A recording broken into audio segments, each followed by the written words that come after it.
These fields are the same way. They work whether you want them to or not. The question is, what are you going to do? Are you going to let them happen by default so that you're giving in to what's going on out there in the world and buy this and do that and say this and join this group, because that's the trendy thing to do? Or are you going to decide, no, I'm going to take command of my energy field and I'm going to decide what I want to do with the energy field? Because people could do anything they want. Welcome to the Mindset Game podcast. It is such an honor to have Dr. Jeffrey Fannin here with us today. Dr. Fannin is known globally for his work on brain mapping, including research on cognitive neuroscience, focusing on brain function and changing subconscious beliefs that hold people back. He holds a PhD in psychology, as well as an MBA and a Bachelor of Science degree in mass communications, and has worked in the neuroscience field, mapping and analyzing the brain for over 25 years. He's been involved in cutting-edge research, including using electroencephalogram, EEG technology, to accurately measure balanced brainwave energy, and has created effective brain mapping and brain training programs. Engaging this process forms symmetrical brainwave pattern in both hemispheres of the brain and creates harmony from front to back, thus giving the person greater access to more mental and emotional resources. And we're going to learn more about that today. Dr. Fannin was part of a research team at Arizona State University, researching neuroscience and leadership, including work at the U.S. Military Academy at West Point. His recent research interest is on the effect of subtle energy in the quantum field and consciousness affecting the brain. He does workshops and speaks at international events. And in addition to all of that, Dr. Fannin is also a certified heart math trainer. And for those of you who are familiar with our podcast, you've heard me talk about heart math many times. We've had Dr. Roland McCready, the head of research at Heart Math, on the show. And this means really that Dr. Fannin, you have an expertise in both how the head and the heart work and how they work together to amplify the quantum energy field. And I'm so honored, like I said, to have you on the show today, because there's so much going on in our world, so much change, and people know that they need to make changes in their own lives, in their teams, in their organizations, but they really don't know how, and they need to better understand how to manage their own energy so that they can create sustainable behavioral change more easily and effortlessly. So thank you for being here. Yeah, well, thank you for having me on. I really, really appreciate that. And all of the things that you're talking about, I mean, you are absolutely right. We are just moving now in what I call going from the third dimension to the fourth dimension. Now, what does that mean exactly? The third dimension, we have a lot of distractions in the marketing and buy this and do that, or you're going to miss out, or whatever it is.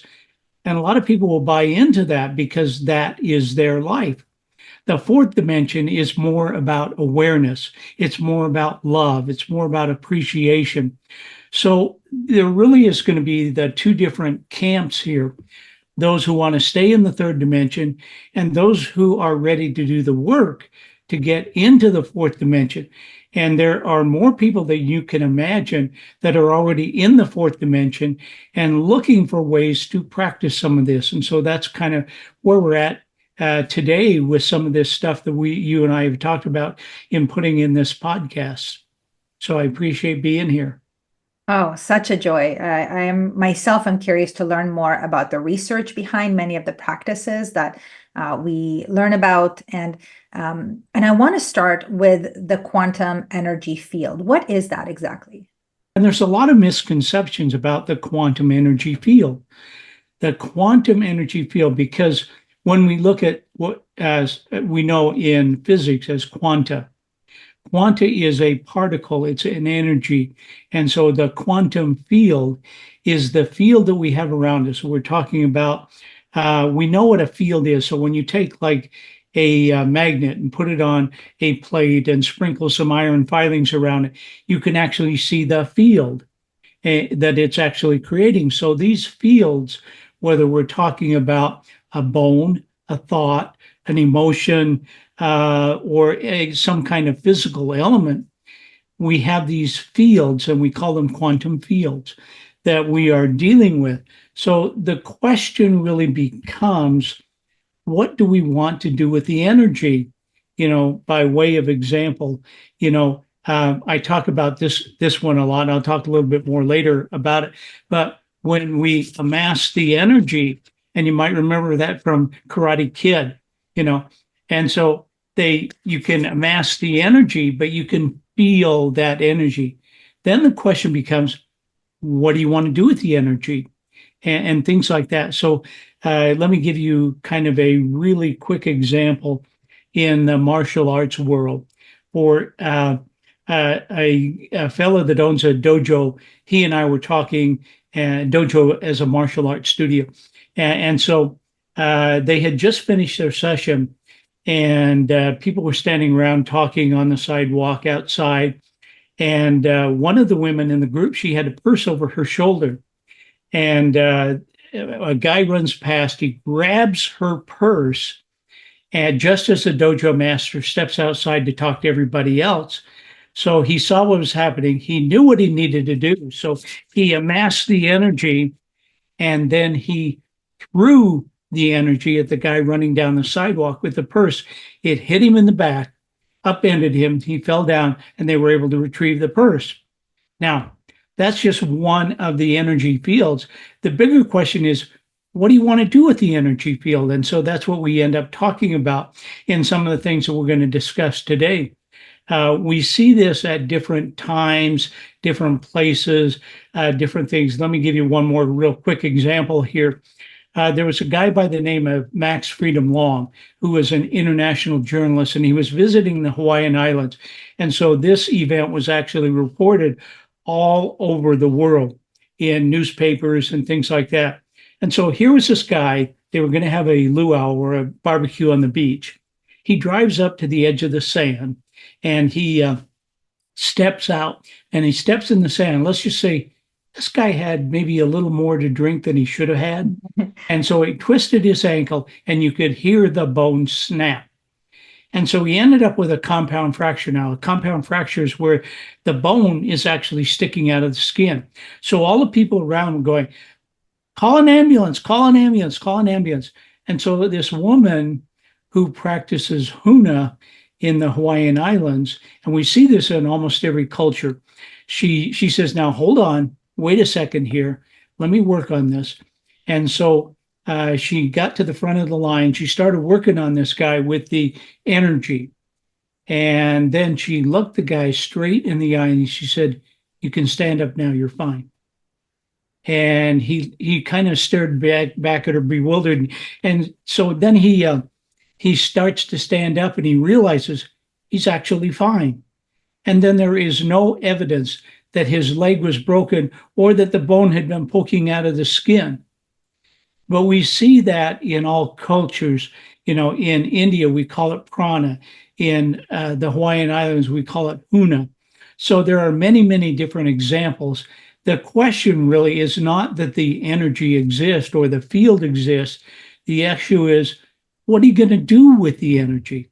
And that is the key here. And I think that's what we're going to talk a lot about today. What do you do with the energy? Because everybody has the ability. They just don't know how to use it. Absolutely. And I'm so grateful for these examples. Now, some people listening might be thinking, really, Dr. Fannin, that seems too amazing to be true. I personally believe, because I am also trained in Huna.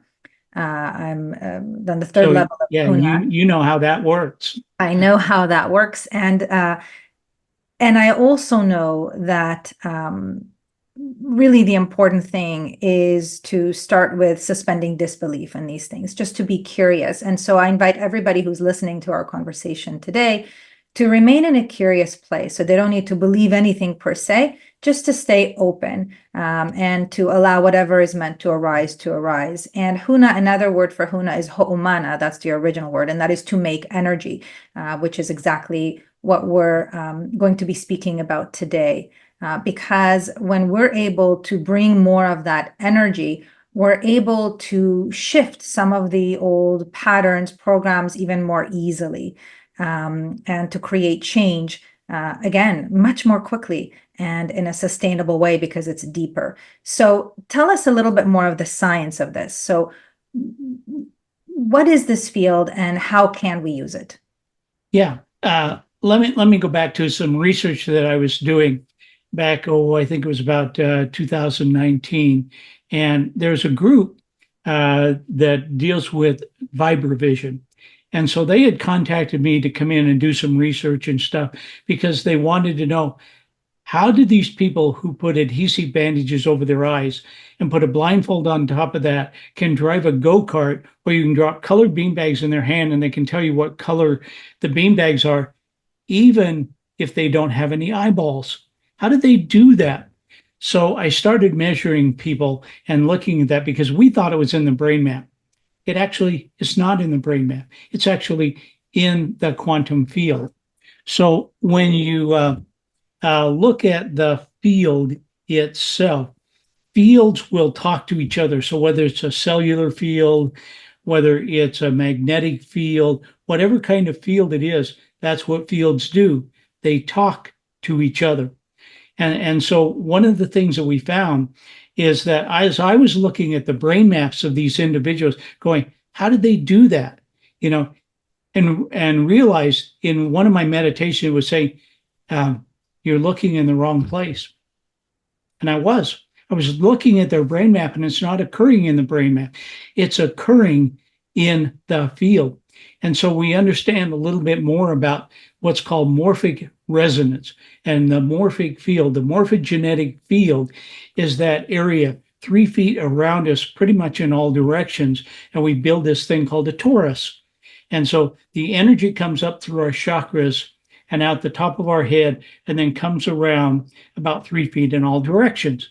So when my field gets near your field, our fields are talking. The question is not what they're talking. The fact is, what are they talking about? You know, and so this is where the energy. So when we look at things like negative thoughts or negative beliefs, and I appreciate the fact that you told people to kind of stay open a little bit here, because we are going out on the outer edge of where some of this stuff is, so that you can begin to not only suspend the belief, but begin to understand the science behind it, because there's a lot of science here. So when we began to look at the vibrovision people, how is it that you can drop a colored beanbag in from your hand down into their palm of their hand, and they can tell you what color that is before it hits the palm of their hand and be very accurate? How do they do that? Well, it's morphic resonance, what Rupert Sheldrake told us about. So we have the field, the morphic field.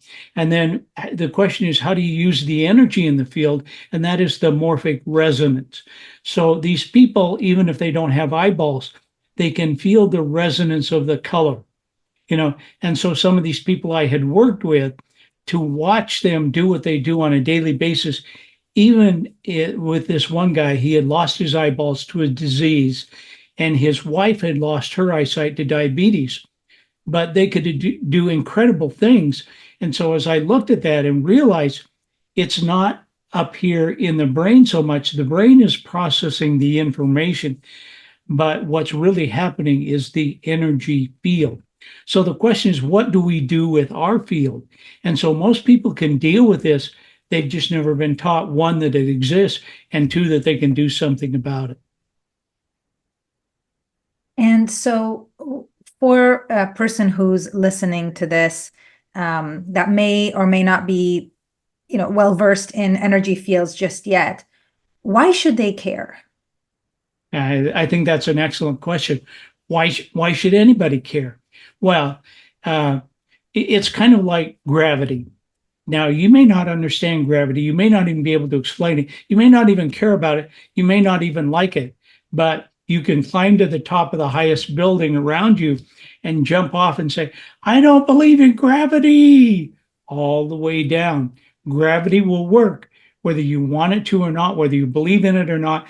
And these fields are the same way. They work whether you want them to or not. The question is, what are you going to do? Are you going to let them happen by default so that you're giving in to what's going on out there in the world and buy this and do that and say this and join this group, because that's the trendy thing to do? Or are you going to decide, no, I'm going to take command of my energy field, and I'm going to decide what I want to do with the energy field, because people could do anything they want. If you want to drive a go-kart with bandages over your eyes, great. If you want to create any kind of thing. So this is very much like, and I use this thing, this conscious versus subconscious mind here. And Bruce Lipton talks a lot about conscious versus subconscious. So we have the thinking part of our brain right up here. And so the thinking part of our brain only processes about 5% of everything that we think, say, and do, whereas 95% of everything that we think, say, and do is processed by our subconscious. Now, let me put that in perspective here a little bit for you. So the thinking part of our brain, the desiring part, it can only process about 40 bits per second, whereas the subconscious mind can process 40 million bits per second. So the conscious mind can't ever hope to keep up with that. So here's an example. So the thinking part of your brain says, I want more money, I want more money, I want more money. And so it runs down to the subconscious, says, what is our rule about money? Now, how the rule got there or where it came from does not matter. Even if it's not true, it does not matter. But that's what brains will do. If it doesn't have an answer for the situation, it will make stuff up. And then it convinces us that we should believe that. The heart doesn't do that. If you're asking your heart, is this the right thing to do? Is this intuitive? It's going to basically say, yep, that's it. It's not going to try and convince you, oh, well, you need to think about this, you need to do that, and look at what other people are doing. That's not the way it works. So basically, what we are putting out in the field, the universal field, is whatever we are thinking about, whatever we're feeling. So if my brain is saying, I want more money, I want more money, I want more money, it thinks that's what we're broadcasting out into the field. I want more money so that we can attract more money to us. But basically, when that energy is out of phase, meaning that the energy is going in opposite directions, we are literally pushing away the very thing that we're trying to attract. So our subconscious belief is basically saying the belief about money, your belief, where it came from, is that you don't deserve more money. So we're trying to attract, I want more money, I want more money, but we are pushing that away because the energy, the field we're putting out there says, you don't deserve more money. So we can't figure out why it doesn't work. And people say, well, you have to align your energy. Well, okay, that's true. How do you do that? and that's about getting the energy in alignment. That is about getting it in coherence. And so that you're putting out the right message, the message that you want. What do you want to do with the energy? Does that make sense? It does. And I'm so grateful that you explained it in that way, because people sometimes wonder, well, I was very clear about what I wanted, right? I'm crystal clear. Why can't I, do this thing, right? Like, let's say lose weight or get this relationship. And then they experience these recurring patterns and they blame themselves. They say, I'm not good enough. I just can't do this. When the reality is that it's energy. They're just not conscious of what their unconscious or subconscious mind is radiating out into the field that then ultimately they attract back to them. So as I say the words, right, attract back to them, many people might be going to The Secret, right, the law of attraction. Right. What exactly is that, and what does that have to do with this? Yeah, I understand the question that you're asking. I'll do my best to answer that here. So basically, when we are putting energy out there, we are looking for the energy to be coherent. Now, what does that mean? That means when we have the energy and the apex of the energy, basically when we are putting that out there, so we have the vibration, and we know that if we hold that vibration for 16 to 17 seconds, other energy that is like that will be attracted to it. Now, when that energy comes together, it is amassing the energy. So if each one of these had the number one, this is just an example, the number one and the number one, when they come together, then they become in phase. And now they have the energy of two or three or four. So they are amassing the energy so that that energy is being put out there, they are matching the energy with what their desire is. Most people don't know how to put that together because they have too many rocks in their backpack, or they have too many beliefs that they are carrying around, and so there are two parts to this. There's the energy part, and then I write about this in my fourth book, and we talk about things that come from generational issues, and we all have about a half a dozen different a family of origin beliefs, and we will sabotage ourselves. We will do things, and we don't know that we're doing it because we learn that information when we're about 7 to 9 years old. And so as we get older, we get into our 30s, 40s, 50s, and even older, like I am, then basically that we are getting that field. I want to feel worthy. I want to belong. I want to feel loved. I want to feel safe. And so these are vibrations that are there, and we are putting those out there, whether we believe in it or not. So it can be generational. Some of us may have picked some of this energy up, these patterns from generations ago, but they are still ringing through the energy field in our cells, in our thoughts, in all of these things, because we are not managing those thoughts. We are not managing what that pattern is. So we relive this pattern, and we have some people that I write about in that book, and it talks about, how they sabotage a relationship, or they sabotage themselves, or whatever it is, and they don't realize that they're doing. So I talk a lot about how do you fix that?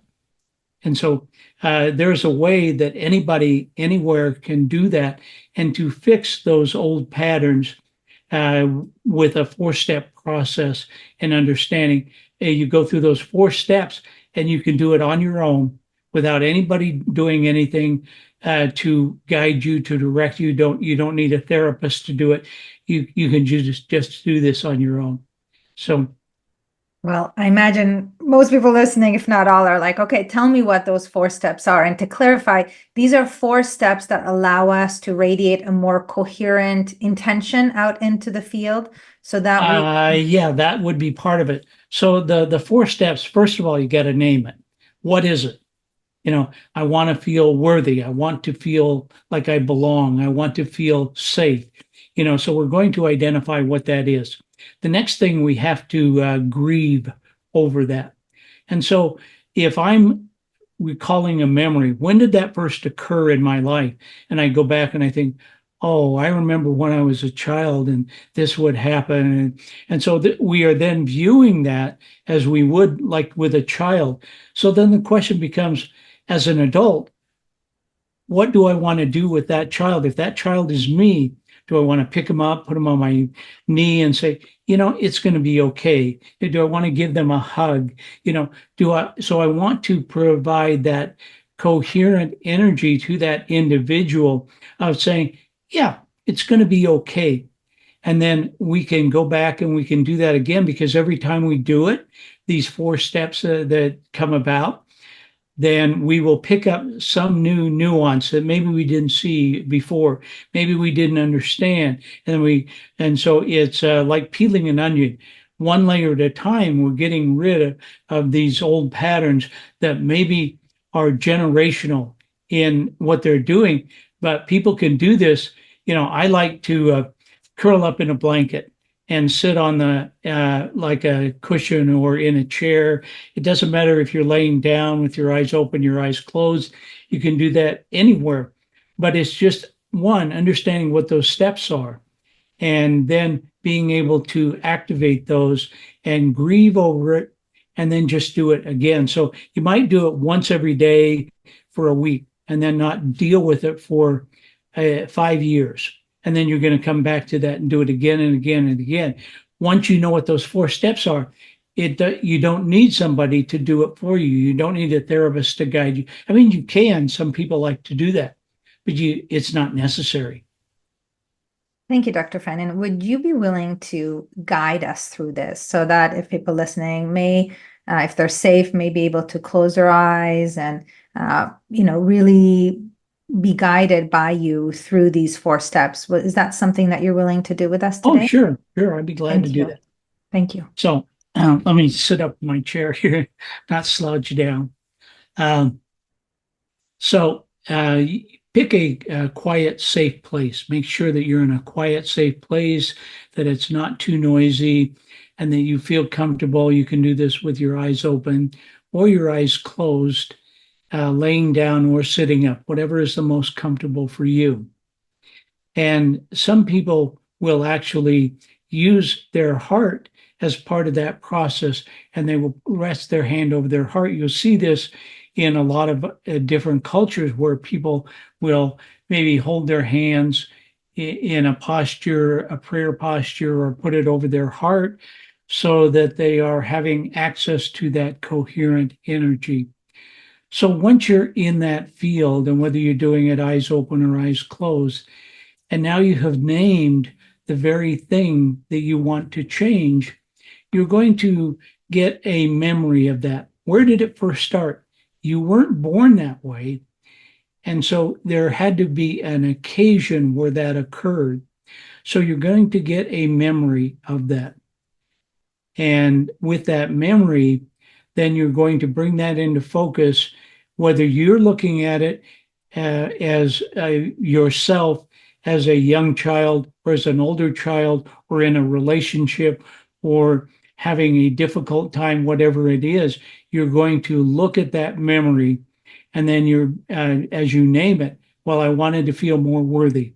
I wanted to feel like I belonged. I wanted to feel safe. Once you have named it, then you're going to give it a voice. And that means that you're going to grieve over that. I'm so sorry that that happened to you. And I may be speaking only to myself. I'm so sorry that that happened to you, but everything will be okay. You have the ability to work with this, to deal with this yourself, and hold that in your heart and then remember it whenever you feel like remembering it. And so again, it's like peeling those layers of the onion back one layer at a time. And so you can go to this place whenever you like, whenever you want, and begin to work with that. So once you've identified it, once you have grieved with it and said, okay, now I want to fix it. How do you fix it? And that is doing it again, because this is how the brain learns. It learns by repetition, doing it over and over and over again. So you can visit this as many times as you want. You can do it in a safe, quiet place as many times as you want. You might do it once every day for a week and then not visit again for 5 years. But you have the ability anywhere, anytime. So pick the place, pick the event, and then be able to work with that and heal yourself in that process. Those are the steps that you want to go through. Thank you so much for guiding us through that. And what actually happens in the brain as people do this? Take us through what happens in the brain, maybe also in the body, in the field. Okay, so basically, in the top center of our head, we have this thing called the corpus callosum. We have a left hemisphere, we have a right hemisphere, and that's how a lot of these patterns are formed and how our beliefs are formed and that sort of thing. So, give you another example here that when we are trying to change a subconscious belief, we heal the most and we learn the best in theta. So when we go to sleep and we are in that sleep cycle and we are in theta. So what is theta? 4 to 8 hertz is the frequency. Now, if on the left-hand side, we're looking at a subconscious belief and we have 18 hertz there. And so we are listening to something with 18 hertz. And then we have 10 hertz in the other side, on the right side of the corpus callosum. And so then what actually happens in the brain? It brings those two together. But what does the brain hear? It subtracts the 10 hertz. from the 18 hertz, and now it's in 8 hertz, which is the top of the theta band. And so now we're in the learning and the healing state where we can actually do something about it. And so that's what's happening in the brain if we allow it. But if we are allowing that thought based on, and this is what I learned about with advanced meditators. One, most people don't know how to meditate. And two, most people don't know how to quiet their mind.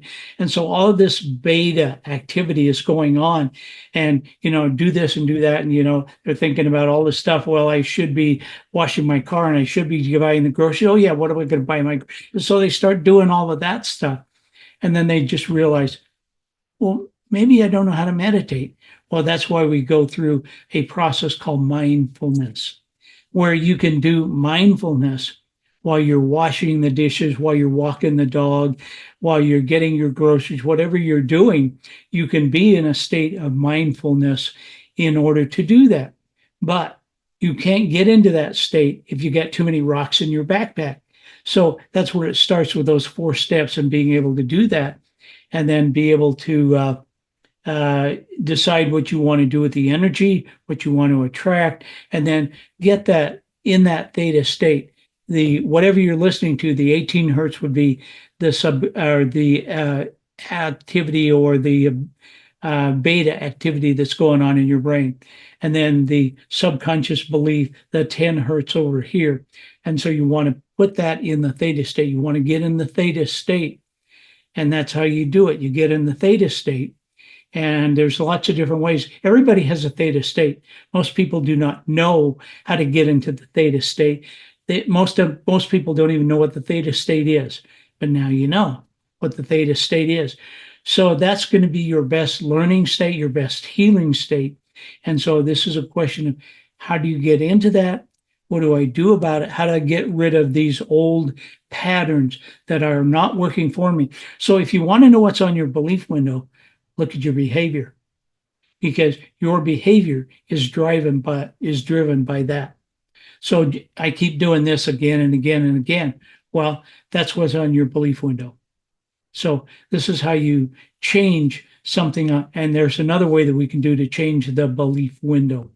And we can talk more about that a little bit later. Thank you, Dr. Fannin. So you've given us a process for how to go inward, to be able to set an intention for, let's say, a belief or something that's out of harmony in our life, or what it is that we want to change, and then to connect with maybe an earlier time in our life when we may have experienced that, and then to go in through the heart and give love and compassion to that part of us, to help them grieve, which is a big part of change. I mean, I know many people know about the change curve, right? And, for us to be able, where we kind of dip emotionally as soon as there's a change, and we may go to anger and so on. And then we hit, kind of the depression side of the change. And before we can go up and build some more upward momentum, we need to accept the change. And I imagine that grieving part of the process is about that, to accept what is no longer there, and to soothe, right? To help soften some of the sadness and so on. Yeah. There is a quicker way. I mean, you can do that, and that's one way to get rid of generational family of origin patterns. But there is a quicker way, and it's called attitude breathing. This comes from HeartMath.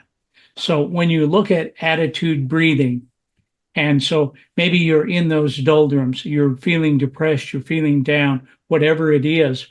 And so you identify what that pattern is. I'm feeling down.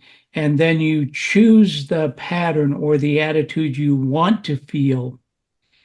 And then you begin to feel that in your heart and in your breathing, and feel that, well, I want to feel more exuberant. I want to feel more coherent.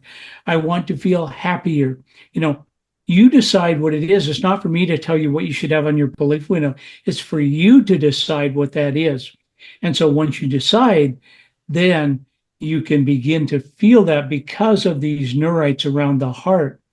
And they are going to feed that energy and bring it into coherent balance, so that you can then feel more exuberant, so you can feel more excited, so you can feel more connected, so you can be your authentic self. This is all about becoming and living your life as your authentic self. There's a lot of different techniques and ways to do this. Thank you, Dr. Fannin. So again, just to kind of help our listeners by just kind of mirroring what I believe, what I heard you say, and please correct me if I'm wrong, is that first we need to become conscious of what it is that we want to change. What is the pattern? Let's say the belief. It might be I'm not good enough. I don't have enough money. I don't have enough time. I don't know how to do it. I'm not worthy, whatever it might be. And then to label how we feel, yes, how that makes us feel as we focus on that thought. And then essentially to activate the heart through attitude breathing. So to say, if I'm feeling like this, how do I want to feel instead? And to breathe that in and out of the heart, imagining the breath flowing in and out of the heart. And what that does is it creates a coherence, right? Whereas before we were incoherent, then it creates a coherence, which is that whole brain state that you talked about. And I imagine that once we do that, we're able to kind of yield to let go of some of the over attachments, the polarization, the more extreme unconscious beliefs and patterns, and create access to get intuitive guidance. Right. Well, and a lot of people try to get intuition. I was actually in a movie a while back. It's called PGS, Your Personal Guidance System Intuition. So I was the neuroscientist explaining what intuition actually is. So, I mean, you are absolutely right in all of that. And let's talk about this vagus nerve here. So around the heart, we have the neurites and that sort of thing. And there are two different parts to it. There's a sympathetic nervous system, and there is the parasympathetic nervous system. Sympathetic nervous system ramps things up. This is where we get anxious, overwhelmed, feeling doubtful, whatever it is. And we need the parasympathetic to bring that down so that we have this balance between the sympathetic and the parasympathetic. When that is out of balance and the sympathetic is taking over, that's when that we start to have all of these thoughts and the negative thoughts. And, so there is this process of, if that's happening, what do you do about it? And so we kind of have been through that process a little bit. Some people, can do this very well on their own, and other people may need a little bit of help or guidance or a coach or somebody to help them through this. And that's one of the reasons why I created my online course, using a lot of heart math techniques and things like that, and heart math videos and so forth, so that people can literally log on to there and pick the lesson that they want to learn and go back and review it as much as they want. They can learn as much as they want, or they come back and say, oh, I don't remember how to do that one. Do I do that? And so then they can review and, oh, yeah, now I remember. And then they can go through and they can do that, because we don't eat an elephant all in one bite. So this is about taking bite-sized chunks and then learning with it, using it, applying it in our life, and then deciding what we want to do with it. So we're identifying what it is. We are deciding what it is we want to do with that, how we want to be different, and then having a technique or a procedure or a strategy for actually dealing with that in the moment.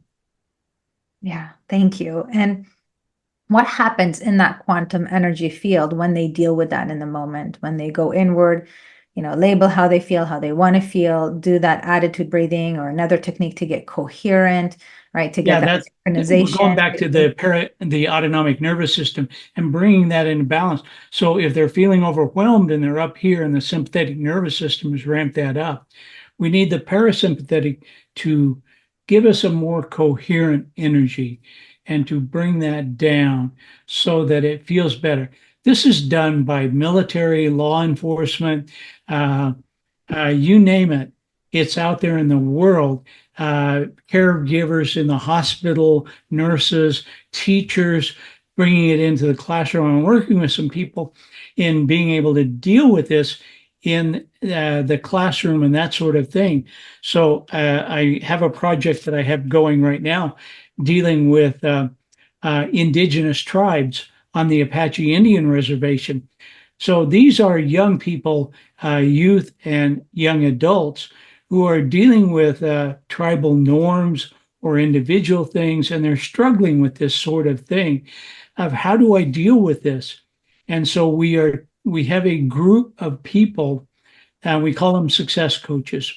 And so we are training the success coaches because they're the ones working with the youth and the young adults on how to do this. We have teachers that we are working with to bring this into the classroom. So when they have a student in the classroom who is having a particularly tough day, or they're not doing a test well, or they're having test anxiety, or whatever it is, they can take a couple of minutes and bring that coherence of energy to the student, to the individual, or get rid of generational things that are going on with that person in all of this in just really a matter of minutes. Now, how do we do that? Does it require special training, special energy? No, we all have a field. The question is, what do we want to do with the energy in that field? So if you're a teacher, you're a CEO, or just an individual, a mom, a housewife, maybe your kids are being really unruly. Can you stop for them for just a moment and say, how about if we do this? How about if you think about it this way? And change their perception, change their ability to deal with that in the moment. They'll do it because it's very simple and we all have the ability. We just have never been taught how to use it. Yeah. And to connect it to the beginning of our conversation again, when they do that, so when they pause, they label how they feel and how they want to feel, they get coherent, synchronize their, sympathetic and parasympathetic branches of their autonomic nervous system, and they create that, different signal going up the vagal nerve to their head. They're in a more of a whole brain state. Their perception changes. They access intuitive guidance. What actually happens in the field around them as they do this inner work? I love that question. I really do. Because a lot of people don't think that far ahead. So in the field, if your field is coherent, the torus around you, and I'll give you a couple of examples here. So if we walk into a room full of people and whatever our field is, if it's negative, we are going to be attracted to the one person that will be worst for us. And we will think, oh, they're just like me. No kidding. They're just like you. The problem is you're a mess. Mm-hmm. So you're attracted to that individual. Now, the other side of that is if you have a coherent energy and you are living from that coherent energy, and as part of your daily practice of what you do in order to start your day off, the things that you read, the things that you want to attract into your life, now you're beginning to put that energy into the field. And the field is saying, oh, I know what you want. Let me go get it. I'll get it for you. It's on its way. It's coming. That sort of thing. So it really gets back to the field. What are you going to do with the energy in your field? One, identify where it's at right now. And if you don't like it, change it. Nobody is going to force you to change it. And you have the ability, we have the innate ability within ourselves of how to do that. So you don't have to have a special gift. You don't have to have an IQ of 160 or 190 in order to make this work. It's like gravity. It's just there. Question is, what do you want to do with the energy? Yeah. And one more follow-up question on that for my own curiosity, if you're willing. As we're radiating a more coherent signal into this field, I understand how it impacts other people's nervous systems and how we can kind of resonate more with some individuals that may not be really healthy for us, if you will, for example. What actually happens when you measure the energy in the field? what are we actually seeing is different in the field? And how is it? What are the mechanics, the science behind attracting, let's say, a relationship or a job or a business opportunity? Okay, yeah, good example. Let's go back to where if you have a vibration and you're putting that out there, whether it's a positive or a negative vibration, doesn't matter. But after 16, 17 seconds, energy like that is going to be coming to it. So now the field that you have is vibrating at that energy. Could be positive, could be negative, but it's up to your desire of what you want to have happen. So when that energy comes together, and you're beginning to amass that energy, how much energy are you putting out there in the field for attracting people who are like you, who are like-minded, who feel the way you do, who want to be around you, who want to be on your team, who want to be part of that? And so these are the people who then become part of that because you are like-minded. You are attracting that energy, that focus, that concentration, because you're finding like-minded people and you're one of them and they're one of you. And so it just feels good. That torus around us in our field talking to their field, I mean, that is the science of it. What is your field talking about and who are you talking to, with all of this? And how does that contribute to like global coherence, global consciousness? Yeah, that's a great question. The global consciousness, so we've talked about it on an individual level, we've talked about it on a group level, and when we've talked about it on a global scale, we are all connected. So if I'm connected to you, you're connected to me, we're connected with everybody. And with that connection, the question becomes, what do we do with the field? Are we in coherence with some of these other people, or are we living our life on default? Based on whatever is in our face, whatever is coming down the pike, whatever is the new trendy thing to do, or are we living it not on by default, but we are living our life with purpose? And so that's really the key to that. And so we can live in harmony with other people in the global field, and we can partake of their energy because that's what happens. The energy field in the global field is out here, it's vibrating. And if we are over here and we are holding that, we are vibrating to the same energy that is happening in the global field. And I can tell you, I do that on a regular basis, and it feels good. That the intuition, we just know it's right. Intuition comes to us. People show up, and if you read any of my books, you'll see where people just show up in my life. I mean, that happens to me almost on a weekly basis. People will show up. I don't know where they come from, but they find me. They read about me in a book. They show up, and I was telling somebody the other day about that back in 2010 we did a show on Gaia TV called "You Are Not Your Brain," and I still get calls from that show back in 2010 from people who how did they find me? Or they will go to one of Dr. Joe's events, and then they will find me. How did they find me? Why did they care after 5, 10, 15, 20? Some people haven't, we have never connected at all, but they will find me. Why did they take the time to do that? Because the energy in the field and the intuition that they're having just says, yeah, find him, call him. The field is bringing them to me because I'm matched to the field.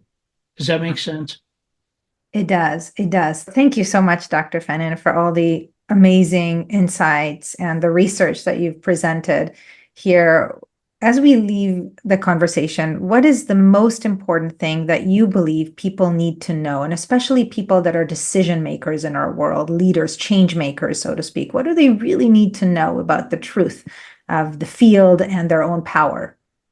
Well, I love that question because It really gets back to what we were talking about originally. It gets back to the field. So we not only have the field that is around us, but what is our field? What is my field as a leader, as an influencer, as a person, as a human being? What is my field? And so if I'm content with my field, I will know that. If I'm not content with my field, I will know that as well. And so if I'm not content, then we've covered some of the steps. So this is about bringing your field into proper alignment, bring it into balance. And when you do that, you will have better wellness. You'll have better ability to attract intuition. You will have better ways of relating to other people and changing your perceptions from what they were to what they need to be. And a lot of people need to know that in this day and age.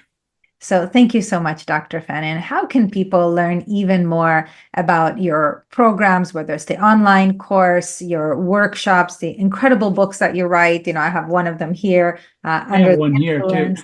There you go, Yeah, Commanding the Power of Thought. Thank right. you. How can So, people access all of your amazing resources? well, the best place is just go to my website, thoughtgenius.com. And then you can find what it is you're looking for. You can schedule an appointment. You can, if you want to have more conversation, if you want me to work with some of your people or work with you individually, that's the best way to get a hold of me, thoughtgenius.com. Oh, thank you again, Dr. Fannin, from all my heart for opening our eyes to uh, our own power and how important it is to manage our own energy, as you said, so we can be even healthier first and foremost, and of course, attract that which we truly desire in our life. And I'm so thankful for the work that you do, for bringing the research to this work, so that, again, people can be even more open and curious to learn more. Well, thank you so much for having me. It was a real pleasure. Uh, I love having these conversations with you. So thank you for having me on and being able to reach some of your constituents and your colleagues out there. And I love doing this work. It doesn't feel like work to me. It just is who I am. I thank you very much. Oh, I thank you too. Hey, game changers. I'm so grateful that you tuned into this episode. We're also very grateful to Dr. Fannin for being with us on this episode.